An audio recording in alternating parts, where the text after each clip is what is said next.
ما هي كروت الإيلوميناتي؟ ما السر الذي تخفيه أوراق تلك اللعبة؟ ما علاقة كروت الإيلوميناتي بالماسونية؟ هل كشفت الماسونية عن وجهها الخفي؟ في فيلمنا الوثائقي هذا سنعرض لكم لعبة خطيرة ابتكرتها الماسونية كجزء من المؤامرة الكبرى للسيطرة على العالم. ابقوا معنا. نرحب بآرائكم ومقترحاتكم التي تتوافق مع سياسة قناتنا فيما هو مرتبط بالمواضيع التي من الممكن أن نعرضها عليكم. شكرا لكم.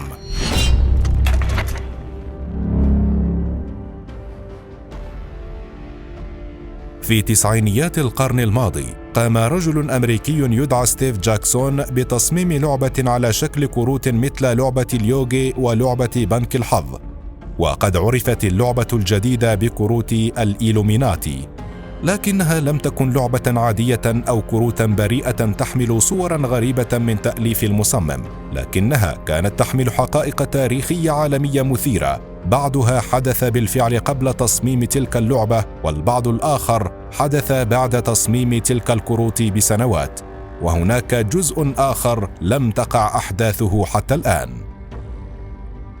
وقبل أن يسرح خيالك بعيداً معتقداً أن جاكسون هذا مجرد عراف دجال يريد بعض الشهرة، دعنا ننفي تلك الفكرة عن تفكيرك تماماً. فهذا الرجل كان يعمل مع الحكومة الأمريكية، وبعد تقاعده قرر افتتاح شركة للألعاب الورقية، وأصدر مجموعة من الألعاب الورقية الناجحة كان أبرزها كروت الإيلوميناتي التي تألفت في البداية من 100 كارت، كل منها يحمل مؤامرة ما، قبل أن يتجاوز عددها الآن 500 كارت.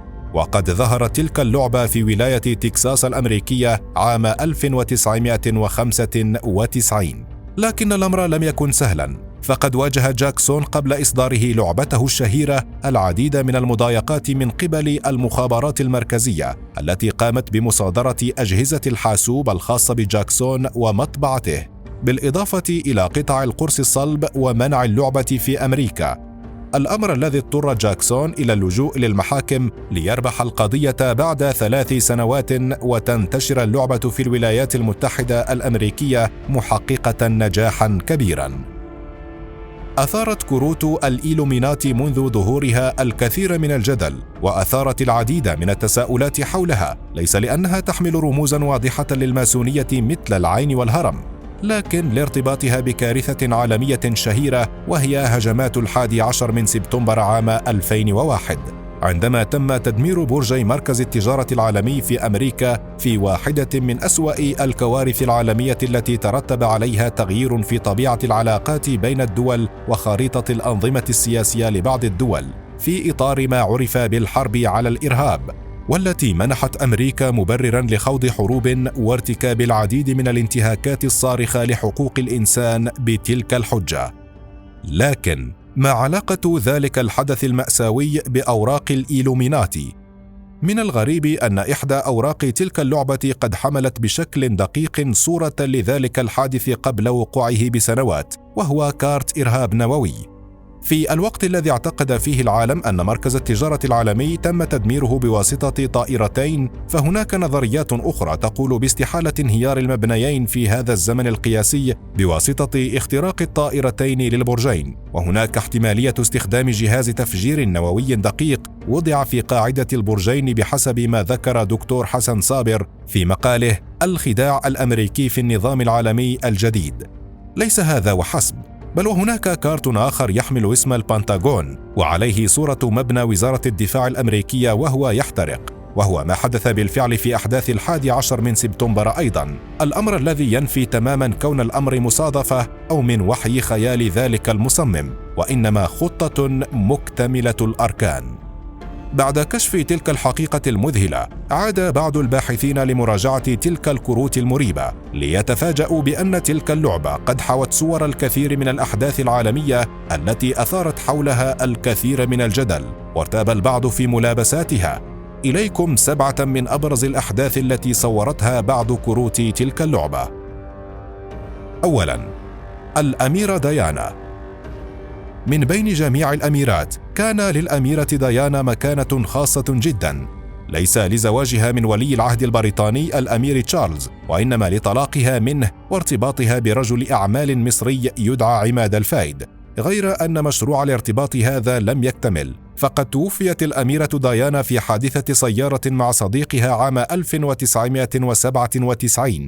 هذا الحادث الذي كان مادة خصبة للكثير من نظريات المؤامرة التي اتخذت أشكالا متعددة تقول جميعها أن ديانا قد قتلت بحادث مدبر، مما زاد من الشكوك أن إحدى كروت لعبة المتنورين قد حملت صورة للأميرة ديانا لترمز إليها بأول حرفين من اسمها D و I، وهي محاطة بعدسات المصورين. والغريب أن السبب الذي أشيع حول السبب في الحادث الذي أودى بحياة ديانا هو أن المصورين كانوا يطاردون سيارتها، الأمر الذي أربك السائق فاصطدم بإحدى الأعمدة لتلقى الأميرة مصرعها.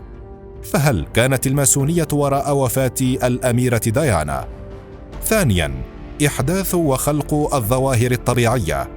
هناك بعض الدراسات العلمية التي تدعي أن أمريكا قد أنتجت غازاً يسمى الكيميتريل، والذي يمكنها من استحداث بعض الكوارث الطبيعية. هو عبارة عن مركبات كيماوية يتم نشرها على ارتفاعات جوية محددة، فعلى سبيل المثال يتم استخدام خليط من أيوديد الفضة على بيركلورات البوتاسيوم ليتم رشها مباشرة فوق السحاب فيثقل وزنها ولا يستطيع الهواء حملها فتسقط أمطاراً. كما تستخدم هذه التقنية مع تغيير المركبات الكيماوية فتؤدي إلى ارتفاع درجات الحرارة والجفاف التي تؤدي إلى إتلاف المحاصيل والمجاعات، بل وحتى الأعاصير المدمرة بحسب ما ورد في كتاب لعبة المتنورين. أيضا هناك دراسات أخرى تتحدث عن مشروع خطير تعمل عليه أمريكا في الوقت الحالي، وهو مشروع هارب. والهدف المعلن للمشروع هو دراسة طبقة الإينوسفير لتطوير تكنولوجيا الاتصالات، غير أن بعض العلماء يزعمون أن ذلك المشروع لديه القدرة على إحداث الفيضانات والأعاصير والجفاف والزلازل، بل وحتى إشعال الحرائق. لكن ما علاقة الماسونية بهذا الأمر؟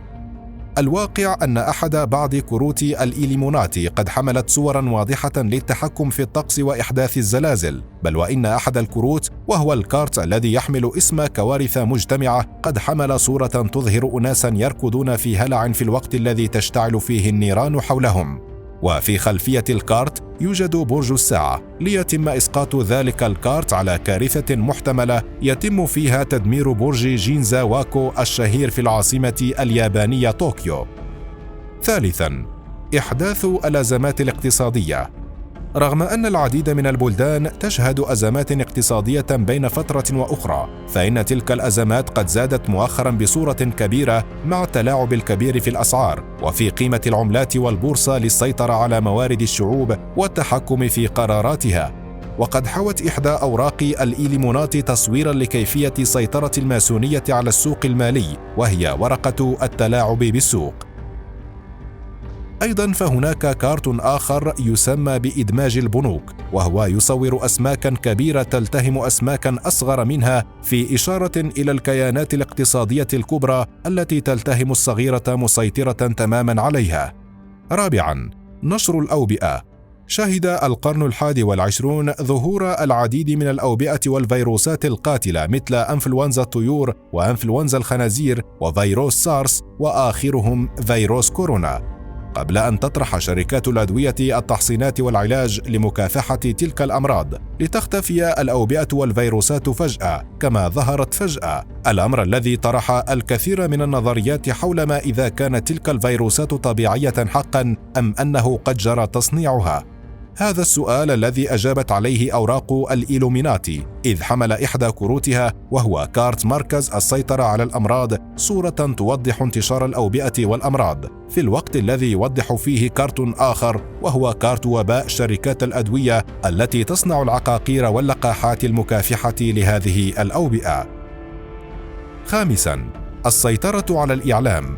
من بين أخطر الأسلحة التي تتحكم بها الماسونية هو سلاح الإعلام الذي يتم استخدامه لغسيل الأدمغة والتحكم في العقول وإدارتها على النحو الذي يريدونه لتزييف الحقائق وخداع الشعوب. وقد أوضح كارت إعلامي كبير الذي يلتف حوله الناس لمتابعته تلك الحقيقة. سادساً، نشر الفحش. مؤخراً شهد العالم ترويجاً لأفكار شاذة، فأصبحنا نرى رموزاً اجتماعية كبيرة يدعون للمثلية الجنسية ويطالبون بحقوق الشواذ، بل ويجري الآن تقديمهم في المجتمع كأبطال وقدوات لغيرهم، بل وحتى قنوات الأطفال لم تسلم من تلك الحملة الغريبة، إذ قامت قناة كارتون نتورك مؤخراً بتغيير الشعار الخاص بها إلى علم الشواذ، هذا إلى جانب انتشار الأفلام الإباحية والمجلات الجنسية بصورة غير مسبوقة. وبالعودة إلى كروت الإيلوميناتي نجد أن بعضها قد حمل الأفكار نفسها، فعلى سبيل المثال نجد كارت نشطاء المثلية يروج للشذوذ، وهناك كارت آخر وهو كارت غير مدرك يحمل صورة آيس كريم مكتوب عليه كلمة الجنس، في إشارة واضحة إلى نشر الإباحية في كل شيء حتى الأشياء البريئة. سابعاً، الحرب العالمية الثالثة. من بين أسوأ السيناريوهات التي حملتها كروت الإيلوميناتي كارت النظام العالمي الجديد، الحرب العالمية الثالثة، تلك التي تبدو وكأنها حرب نووية، إذ تأخذ التفجيرات شكل عش الغراب الذي يشير إلى الانفجار النووي. مجرد النظر إلى الصورة التي تحويها تلك البطاقة يطرح تساؤلاً مرعباً: هل سيشهد العالم حرباً نووية حقاً؟